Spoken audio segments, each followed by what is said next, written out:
Judul khotbah pada pagi hari ini adalah Tuhan peduli, serahkanlah segala beban kepadanya. 今天的讲道主题是神顾念你，将一切重担卸给他。 Saya ingin memulai khotbah ini dengan sebuah kesaksian. 我要用我的见证来开始今天的讲道。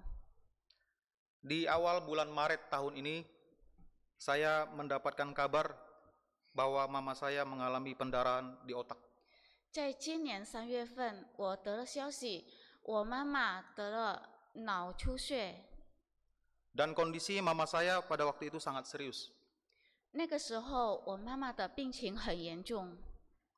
Adik saya bahkan mengirimkan beberapa video waktu mama saya sedang dirawat di rumah sakit. 我弟弟发了几段视频，就是当我妈妈住院的时候， Mama kelihatan linglung, kadang tidak bisa merespon ketika diajak bicara, bahkan mengalami kejang-kejang.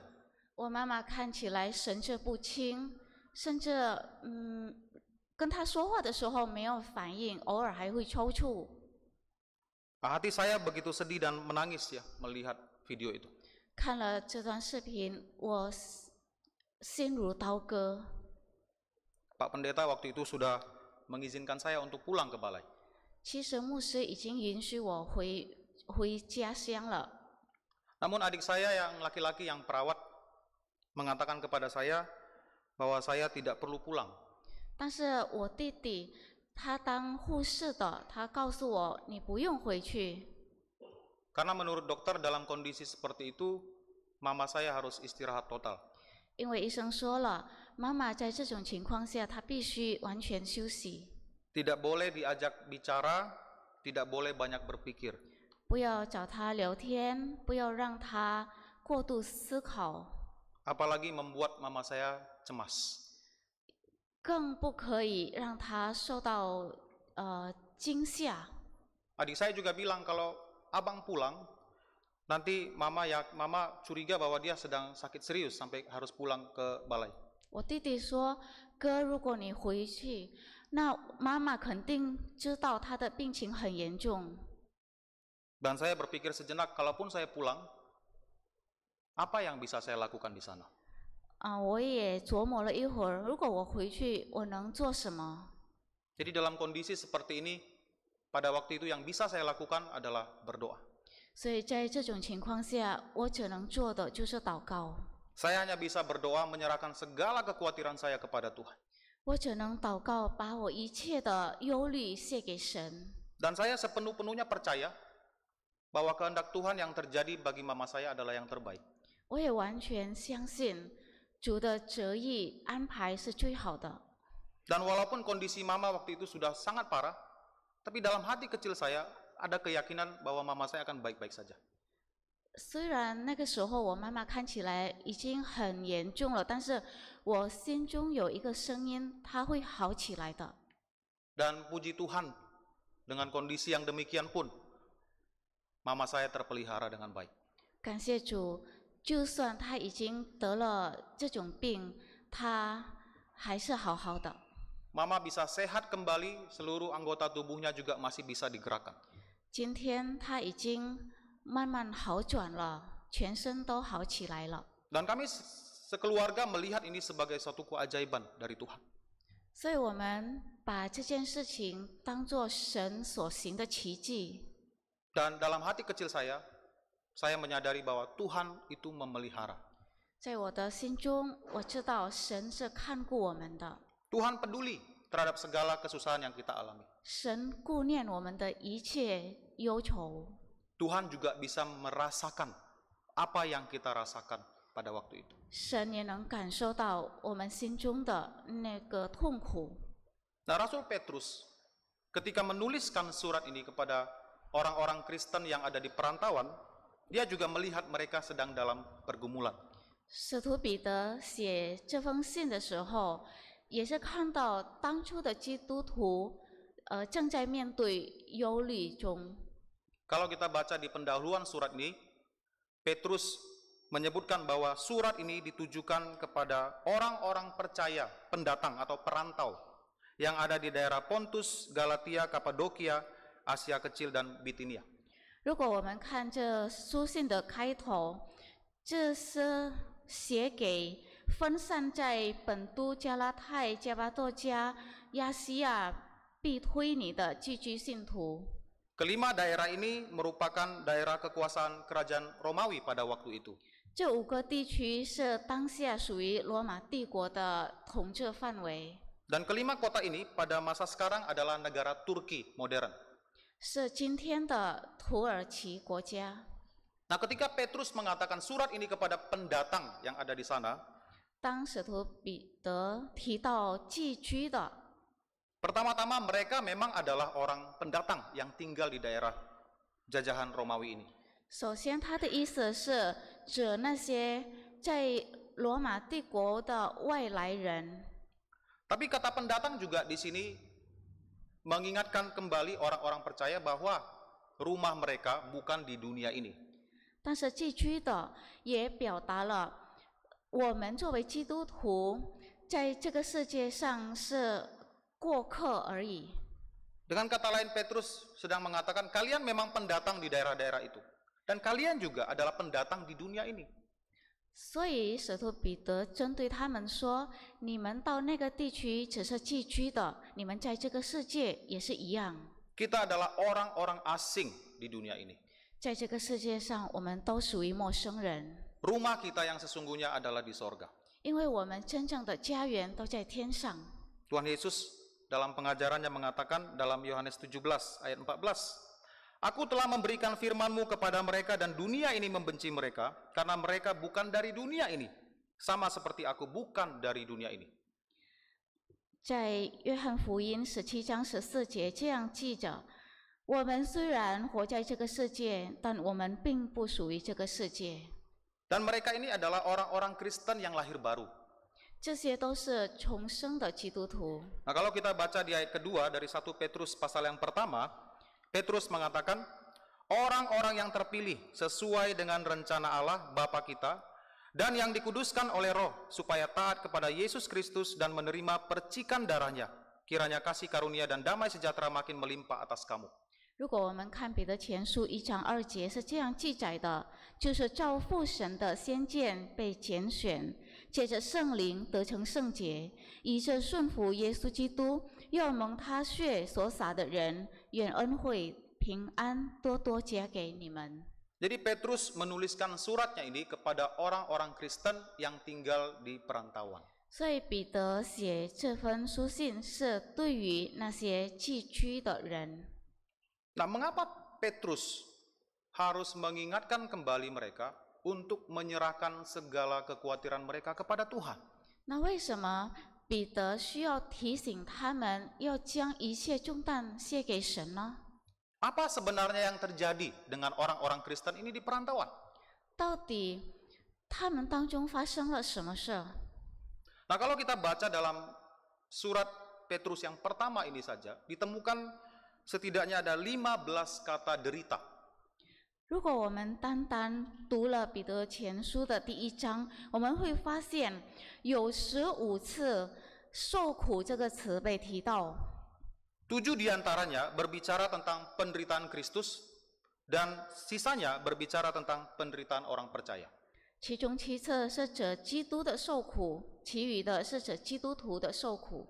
Dan kalau kita melihat ke dalam kitab suci, kata yang diulang berkali-kali tentu ada maksud dan tujuannya. 如果我们阅读圣经，那经常被反复提出的字词，肯定会有重大意义。 Dan kalau kita telusuri lebih dalam, memang bahwa jemaat-jemaat ini sedang dalam kondisi menderita. 如果我们深究的话，我们会发现，真的基督徒那个时候正在面对困难。 Itu sebabnya Petrus mengatakan di awal bahwa Yesus yang tidak berdosa saja menderita. 所以为什么彼得说在前头，那个无罪的耶稣也受了苦？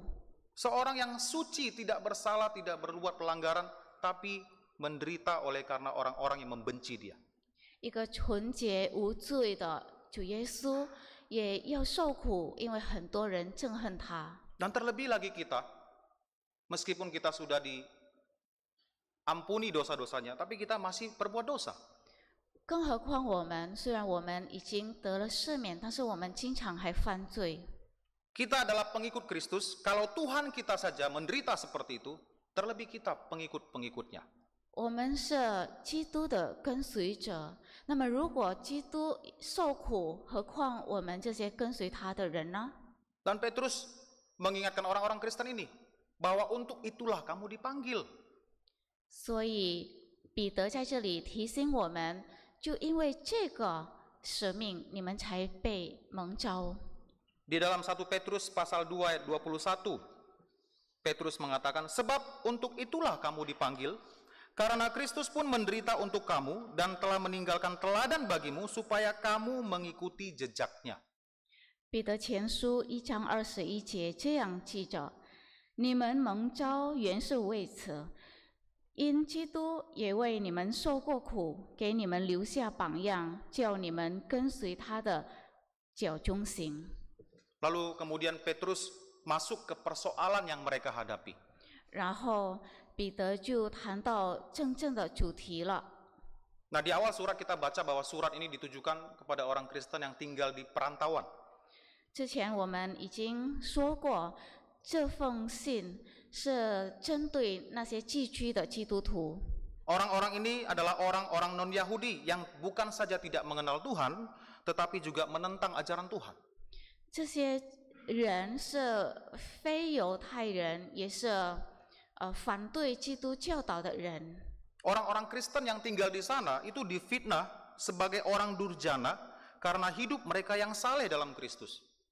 那些聚居在犹太人、非犹太人当中的人，被污蔑、被诽谤、作恶。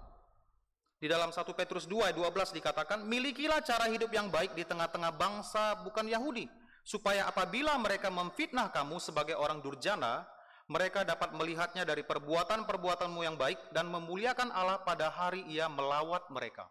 彼得前书2章12节这样记着：你们在外邦人当中，应当品行端正，叫那些毁谤你们的作恶的，因看见你们的好行为，便在鉴察的日子归荣耀给神。 Jadi orang-orang Kristen ini hidup saleh, mengikuti jalan Tuhan, tapi difitnah berbuat jahat. 这些人谨守遵行神的旨意，他们的品行端正，但是被污蔑了。 Karena mereka membenci Kristus dan mereka ingin mempermalukan semua pengikut Kristus. 因为这些外邦人憎恨耶稣，所以他又污蔑所有基督徒。 Ada pula orang-orang Kristen yang bekerja pada majikan yang bengis. 也有很多这些基督徒跟暴躁的主人工作， Majikan-majikan yang kejam terhadap mereka. 就是很残暴的主人。 Maka Petrus mengatakan, hai kamu hamba-hamba, tunduklah dengan penuh ketakutan kepada Tuhanmu, bukan saja kepada yang baik dan peramah, tetapi juga kepada yang bengis. 所以彼得劝勉他们，因此你们要坚守顺服这样的主人。 Jadi mereka ingin setia mengikut jalan Tuhan, tetapi ada orang-orang jahat yang mencoba untuk mengusik, memfitnah mereka agar mereka dipermalukan. 其实基督徒要顺服神的旨意，但是很多外邦人给他们加上难度。 Dan situasi seperti ini telah membuat mereka menderita. 而这种情况让他们很痛苦。 Mereka tidak hanya berjuang melawan pencobaan dalam hidup, 他们不仅要面对生活上的考验， tapi juga melawan orang-orang yang ingin menghalangi mereka mematuhi perintah Tuhan. 也要抵抗这些反基督的人。 Dan Petrus mengingatkan mereka bahwa tujuan dari pencobaan-pencobaan yang mereka hadapi ini adalah untuk pembuktian iman mereka. 所以彼得就提醒他们，这是为了印证你们的纯正的信心。 1 Petrus 1 ayat 7 dikatakan, maksud semuanya itu ialah untuk membuktikan kemurnian imanmu, yang jauh lebih tinggi nilainya daripada emas yang fana yang diuji kemurniannya dengan api, sehingga kamu memperoleh puji-pujian dan kemuliaan dan kehormatan pada hari Yesus Kristus menyatakan dirinya.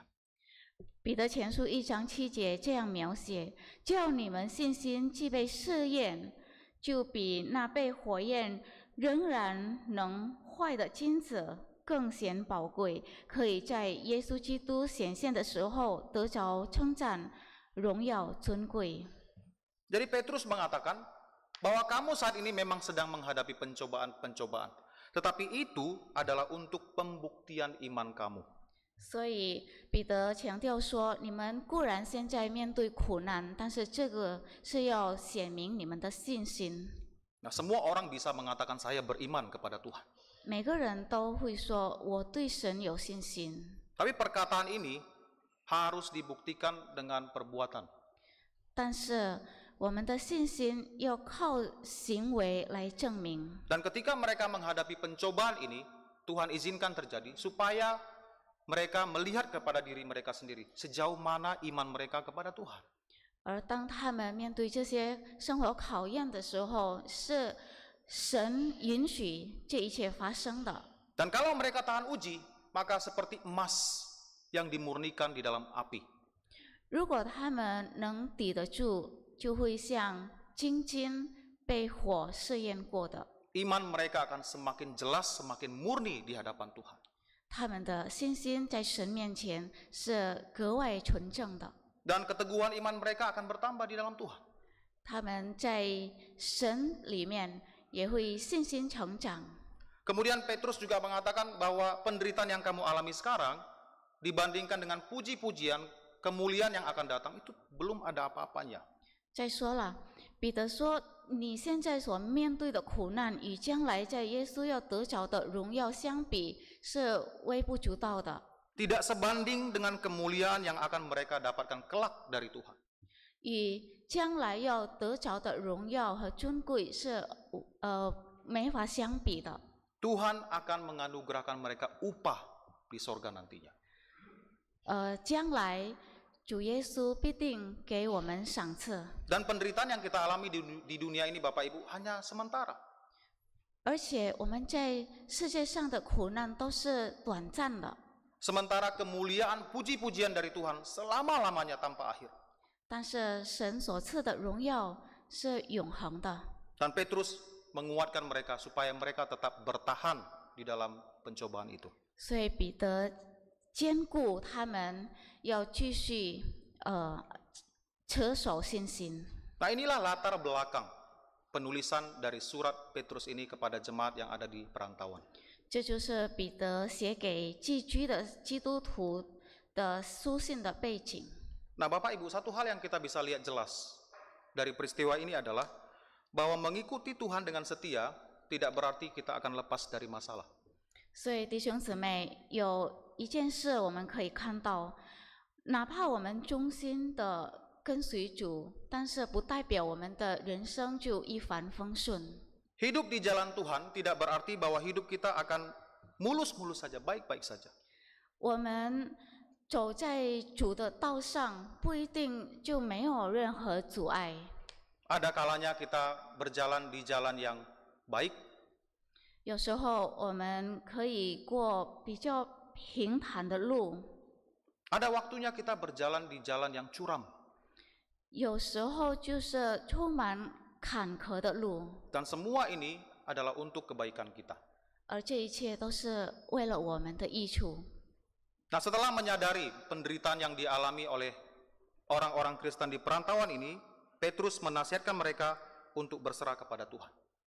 所以当意识到在寄居地方所面对的痛苦以后，所以彼得就劝勉他们要交托于主。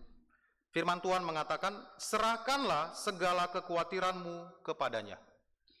神的话语告诉我们，将一切忧虑卸给他。 Kata serahkan di sini berarti melemparkan atau menempatkan beban pada orang lain atau pada sesuatu.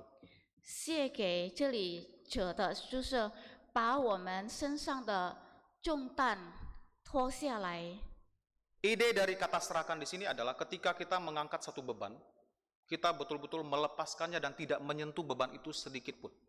意思就是，当我们把这重担卸下来的时候，我们再也不碰它了。Petrus menasihatkan orang-orang Kristen ini, dalam penderitaan yang kamu alami, serahkan semuanya kepada Tuhan. 彼得劝勉这些受苦的基督徒，当你面对困难的时候，将自己交托给神。 Jangan sedikit pun kita menggunakan hikmat pengertian kita sendiri dalam menghadapi pencobaan. 不要靠自己的力量、自己的聪明才智来面对苦难。 Ada Tuhan di sorga yang adalah sumber segala hikmat yang dapat memberikan kita jalan keluar. 因为我们有一位天上的神，是充满智慧，来一直看顾我们的神。 Ada Tuhan di sorga yang melihat segala hal yang kita alami. 因为上头有一位神一直保守我们， Ada Tuhan di sorga yang peduli kepada kita. 因为我们有一位神是看顾并且顾念我们的。 Nah, sebelum menasihati orang-orang Kristen ini di ayat yang ke-6, Petrus sudah mengatakan, rendahkanlah dirimu di bawah tangan Tuhan yang kuat, supaya kamu ditinggikannya pada waktunya. 第6节，彼得已经劝勉信徒在苦难中要自卑，伏在神的大能手下，到了时候，他必叫他们升高。 Nah, merendahkan diri di sini artinya menyadari keterbatasan diri kita, sehingga kita tidak bergantung pada kekuatan sendiri. 自卑的意思就是承认自己有限，所以我们不要依靠自己， Menyadari kelemahan keterbatasan kita. 要意识到自己是软弱的、有限的。 Nah, ketika kita menyadari hal ini, barulah kita mau datang kepada Tuhan. 当我们意识到这个问题，我们就会来到神面前。 Hanya Tuhan sajalah yang sanggup untuk memberikan solusi pertolongan kepada setiap masalah kita. 因为只有神能够赐给我们任何事情的解决方案与出路。 Jadi Petrus katakan, serahkanlah segala kekhawatiranmu kepadanya, kepada Tuhan. 所以彼得这里强调说，你要将一切忧虑卸给神。 Nah, mengapa mereka harus menyerahkan segala kekhawatiran kepada Tuhan? 为什么要将忧虑卸给神呢？ Di bagian berikutnya dikatakan, sebab Ia yang memelihara kamu. 下半节我们可以看到，因为他顾念你们。 Nah, kata memelihara di sini ini sangat menarik. Artinya adalah, dalam bahasa Inggris saya bacakan dulu, to caringly engage oneself. 顾念是保守与看顾的意思。 Artinya melibatkan dirinya dalam segala kekhawatiran atau beban umatnya. 就是神亲自保守顾念他自己的子民。 Dengan kata lain, ketika Petrus katakan, sebab Ia yang memelihara kamu, artinya adalah sebab Tuhan itu turut terlibat, merasakan apa yang kamu derita. 所以当彼得说因为神顾念你们，代表神也感受到你所感受的。 Dan Dia juga bukan hanya merasakan, tapi juga bersedia, peduli, ingin menolong kita dalam segala kesusahan kita. 而且不单单感受到，他愿意帮助我们。 Nah, kata memelihara di sini ditulis dalam bentuk present tense. 这里的顾念呢，是 Artinya bahwa kata memelihara ini berarti bahwa Tuhan terus-menerus memelihara. 指的是持续不停的。 Waktu surat ini ditulis kepada jemaat yang ada di perantauan ini, Tuhan memelihara mereka. 当这封书信写作的时候，神顾念他们。 Nah, ketika kita membaca surat ini kembali pada tahun sekarang ini, Tuhan juga masih tetap memelihara kita. 现在这个年头，我们读这封书信，神依然照顾我们。 Dengan kata lain, Tuhan sudah memelihara, sedang memelihara, dan akan memelihara selalu. 换句话说，神已经顾念我们，正在顾念我们，也还会继续顾念我们。 Nah, terlebih lagi, orang-orang Kristen ini menderita karena iman mereka kepada Tuhan. 更何况这些基督徒是因为他们的信心而受苦， Tentulah Tuhan akan sangat peduli kepada penderitaan mereka. 神肯定会顾念他们。 Dan ketika Petrus menuliskan surat ini, tentu dia tidak secara teoritis menyadari bahwa Tuhan itu peduli. 当彼得写这封书信的时候，当然不只是理论上而已。Perkataan Petrus di sini bukan sekedar perkataan yang dia sendiri tidak pernah alami. 不只是写下这段文章，但是他自己都没有感受什么， Petrus sendiri sudah mengalami kepedulian Tuhan terhadap dirinya. 因为彼得自己也亲自感受过神的顾念。 Nah, kalau jemaat yang ada di perantauan ini menderita karena iman dan Tuhan peduli kepada mereka, 如果在寄居的地方，基督徒因信心受苦难， dalam perjalanan iman Petrus, dia telah berbuat dosa kepada Tuhan dan Tuhan masih peduli kepada dia. 那么在彼得的信心旅程中，他也犯过大错，而神赦免了他。 Nah, kita tentu masih ingat bagaimana Petrus menyangkal Tuhan sebanyak 3 kali. 我们当然还记得彼得如何否认神3次。 Nah, secara moral, kesalahan Petrus ini adalah sebuah kesalahan yang sangat fatal. 其实这是很严重的错误， Karena dia adalah rasul yang dipilih Tuhan Yesus sendiri. 因为他是基督耶稣亲自选择的使徒， Hidup selama 3,5 tahun bersama dengan Tuhan. 他跟着主耶稣3年半之久， Melihat segala perbuatan ajaib Tuhan Yesus secara langsung.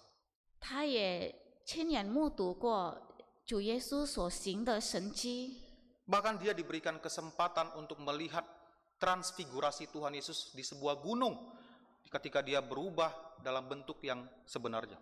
他甚至在山上看过主耶稣的人生真面目， Tapi Petrus menyangkal Tuhan. 但是彼得否认过耶稣。 Dan Alkitab mencatat bahwa Petrus itu sangat sedih hatinya dan dia menangis dengan sangat atas perbuatannya. 这里圣经记载，彼得很后悔，他也痛苦流泪过。 Nah, dengan kesalahan sedemikian besar, Petrus pun saya pribadi yakin, dia pun kalau seandainya Tuhan menolak dia, dia sudah rela hati. 那么犯下如此重大的错误，如果耶稣拒绝这彼得，其实他也甘心的。 Kalaupun Tuhan Yesus ingin mencabut jabatan rasulnya, saya yakin Petrus juga dengan rela hati menerima keputusan Tuhan. 如果主耶稣要取消他使徒的身份，我相信彼得也能接受。 Tapi Tuhan Yesus bermurah hati kepada Petrus. 但是主耶稣充满慈爱怜悯， Dia peduli 他顾念 kepada kehancuran hati Petrus karena menyangkal Tuhan. 他顾念彼得的悲伤。 Nah, pada waktu Tuhan Yesus bangkit, kita tahu bahwa malaikat dengan sengaja menyebut nama Petrus kepada murid-murid itu. 所以当耶稣复活那个时候，天使亲自提到彼得的名字。 Dan Tuhan Yesus meneguhkan kembali panggilan Petrus. Sebanyak 3 kali juga dia bertanya, apakah engkau mengasihi aku? 然后耶稣再确认彼得的信心，提了3次同样的问题：你爱我吗？ Petrus tentu waktu dia menyadari dirinya sudah menyangkal Tuhan, hatinya itu sedang sangat terpuruk dan berbeban berat. 当彼得否认耶稣的时候，他已经很后悔，他心中充满忏悔。 Tapi ketika dia datang kepada Tuhan, menyerahkan dirinya kepada Tuhan, 但是当他把自己献给神的时候， Tuhan memberikan dia pertolongan, kelegaan. 主耶稣赐给他一种解脱。 Nah, Bapak Ibu sekalian, meskipun ayat yang kita renungkan pada pagi hari ini berbicara tentang orang-orang Kristen yang menderita dalam iman, 所以弟兄姊妹，虽然今天的主题谈到基督徒如何面对信心的问题， dan mereka diminta untuk menyerahkan segala beban mereka kepada Tuhan, 而提到他们被要求卸一切的重担给神。 ayat yang sama ini juga berbicara kepada kita apabila kita hidup dalam kesalahan, dalam dosa, Tuhan juga mengatakan serahkan segala bebanmu kepadanya. 同样的经文也可以用在我们的身上。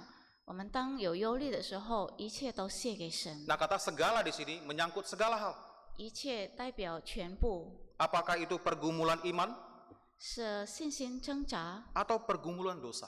还是罪恶过犯？ Tuhan ingin kita menyerahkan seluruh beban kita kepadanya.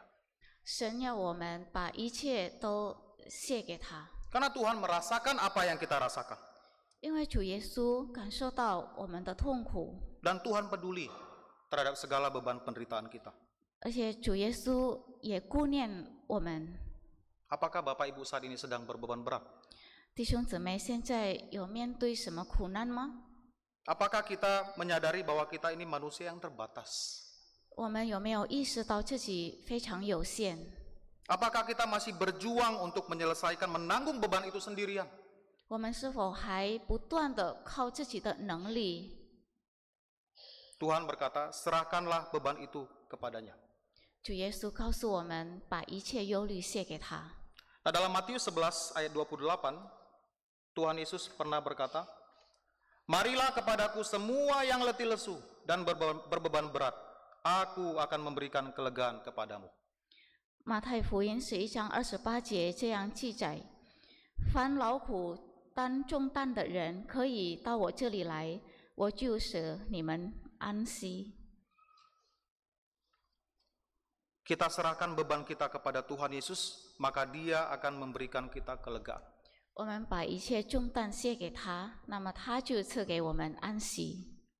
Kita yang mungkin mengalami beban dalam keluarga, 也许我们家庭中有面对问题， kita tahu bahwa rumah tangga itu, kepala dari rumah tangga itu sendiri adalah Tuhan.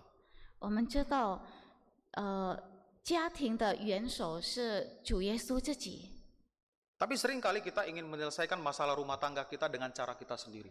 但是很多时候，我们要靠自己的方式来解决问题。 Tapi ada waktunya ketika masalah itu semakin besar dan kita sudah tidak bisa mengendalikan. 但是也有时候，当问题扩展太大了，我们没有能力了， Inilah waktunya kita menyerahkannya kepada Tuhan.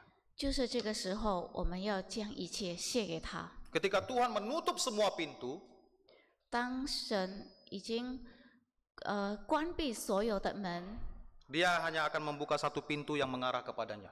他会打开一个通往他的门， Supaya kita datang berserah kepadanya. 好叫我们可以来到寻求他的帮助。 Mungkin di antara kita juga ada yang berbeban berat dengan sakit penyakit. 也许我们当中有面对疾病的， Sakit penyakit yang tak kunjung sembuh. 一个没法治的病， Kita sudah berdoa berulang kali, berdoa dengan tekun tapi masih belum sembuh. 我们已经多次的祷告，还是没有好。 Nah, Bapak Ibu, kita harus melihat pemeliharaan Tuhan itu kadangkala tidak hanya datang dalam bentuk ketika Dia berikan kita kelegaan, pertolongan ya secara fisik. 但是弟兄姊妹，我们也要看神的帮助，不一定是给我们一种解脱。 Ada waktunya Tuhan berikan kita jalan keluar dari masalah kita. 有时候他会用另一种方式给我们开一条出路， Ada waktunya Tuhan berikan kesembuhan ketika kita sakit. 有时候会赐给我们康复， Tapi juga ada waktunya Tuhan membiarkan, mengizinkan kita untuk mengalami semua itu dan Dia tetap memelihara. 也有时候他允许这一切发生，他继续顾念我们， Dia memelihara kita, memelihara iman kita supaya kita terus berharap kepada Dia. 他继续要我们保持信心，求告他。 Ada waktunya Dia melepaskan Daniel dari cengkeraman singa di gua singa. 有一次，他也把但以理从狮子的笼子里逃出来。 Ada waktunya Dia membiarkan Yakobus mati dibunuh dengan pedang. 也有的时候，他允许雅各被刀剑杀害。 Jadi Tuhan memelihara iman orang-orang percaya sampai akhir. 所以神他保守我们的信心直到临终， Nah, ini juga adalah bentuk pemeliharaan Tuhan. 这也是神的一种保护。 Nah, sebagai penutup saya ingin menceritakan satu kisah dari seorang penginjil dari India yang bernama Sadhu Sundar Singh. 那么最后，我想讲述一位来自印度的传道的故事，他的名字叫沙杜孙达星。 Nah, Sadhu Sundar Singh lahir di tahun 1889. 他出生于1889年， Dan dia diperkirakan wafat di tahun 1929. 在1929年左右去世。 Dia terlahir dalam keluarga Sikh dan penganut agama Sikh. 他出生在一个锡克教家庭，他也是信奉锡克教。 Dia bertobat pada usia 15 tahun saat dia ingin melakukan percobaan bunuh diri. 他在15岁那年悔改，当时他试图自杀。 Dan menurut kesaksiannya pada waktu itu Tuhan Yesus menampakkan diri kepadanya. 在他当时的见证中，他承认他见到了主耶稣， Dan akhirnya dia bertobat dan menyerahkan dirinya untuk melayani Tuhan. 然后他悔改，把自己献上给主，侍奉主。 Nah, mengetahui pertobatannya, keluarganya ingin membunuh dia. 因为由于他的悔改，他的家人就要杀他， Keluarganya meracuni dia sehingga dia hampir mati.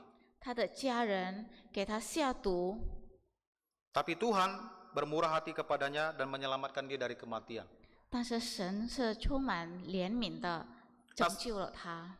Sadhu Sundar Singh adalah seorang penginjil yang gigih dan berani dalam mengabarkan berita Injil. 这个沙杜孙达是一个很坚持不懈的、勇敢传福音的传道士。 Nah, dalam misinya ke Tibet mengabarkan Injil, dia ditangkap dan dijatuhi hukuman mati. 在他往西藏传福音的时候，他被那里的人逮捕。 Nah, hukuman matinya adalah dia dijatuhkan ke dalam sumur tua yang dalam, yang juga dipakai sebagai penjara bawah tanah, dan kuburan hidup bagi orang-orang yang dianggap sesat. 他被判死刑，就是被扔进一个深深的古井中。 Sumur ini tidak memiliki tangga atau jalan keluar. 这口井没有楼梯，也没有出路。 Dan di dasar sumur ini penuh dengan tulang belulang mayat orang-orang yang telah dibuang sebelumnya. 井底也丢满了人的尸骨和遗骸。 Lalu sumur itu ditutupi oleh jeruji besi yang berat dan kuncinya hanya dipegang oleh kepala biara. 然后井盖是由沉重的铁栏杆来封锁，钥匙由寺庙的庙长来保管。 Dalam kesaksiannya, Sadhu Sundar Singh menuliskan bahwa dia menggambarkan suasana di situ gelap gulita, bau busuk, dingin dan sangat mengerikan. 他描述那里的环境黑暗、恶臭、寒冷，非常可怕。 Dia menderita penderitaan fisik, spiritual yang sangat berat, namun dia terus berdoa dan memuji Tuhan, percaya bahwa hidupnya di tangan Tuhan. 他经历了极大的身体属灵的折磨，但是他继续的祷告，向神赞美，因为他相信神会赐予他帮助。 Nah, apa yang terjadi kepada Sadhu Sundar Singh? 所以孙达兴后来怎么样了呢？ Pada malam ketiga, dia terbangun oleh suara di atas sumur. 第3个晚上，他被井口上传来的声音惊醒。 Tiba-tiba dia melihat cahaya samar dan mendengar bunyi jeruji besi dibuka. 突然，他看到微弱的亮光，他听到铁盖被打开的声音。 Lalu dia melihat ada tali yang diturunkan ke dalam sumur dan seseorang mengangkatnya keluar. 他看到有一根绳子被放入井中，有一人把它拉上去。 Nah, begitu dia keluar, jeruji ditutup kembali dan orang yang menolongnya tidak terlihat atau mengucapkan sepatah kata pun.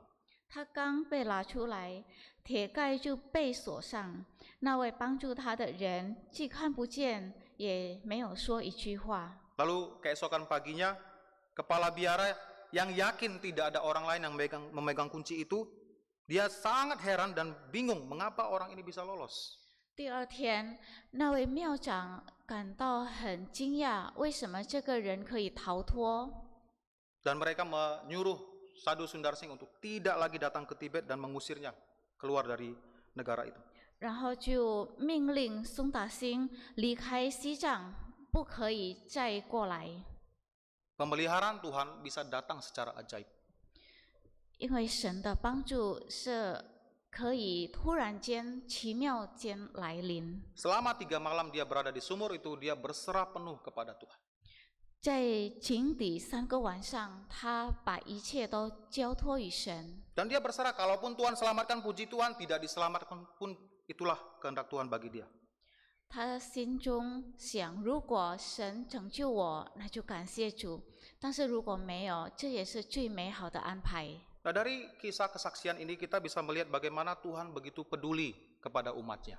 所以从这段见证中，我们可以看到神如何顾念他的子民。